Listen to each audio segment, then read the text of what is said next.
Ayan yung ganda. Alam niyo po ito, nung pandemic siya.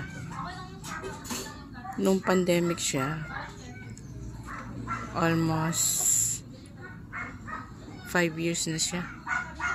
Ayun, laki ha, taas niya na. Gagawin na namin siyang puno.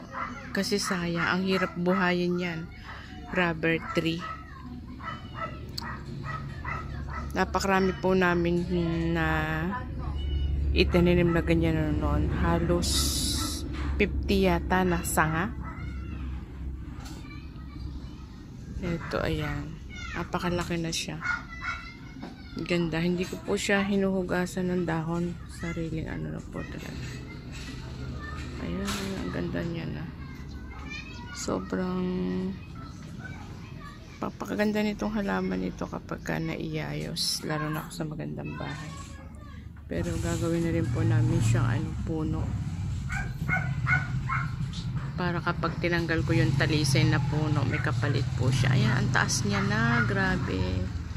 Sobrang napakasaya ng feelings kasi ang hirap buhayin nito. Ang hirap-hirap pong buhayin. Halos pinagkagastusan namin ito noong pandemic. Ang dami pong nabili dahil sa hirap niyang yun. Ayan po.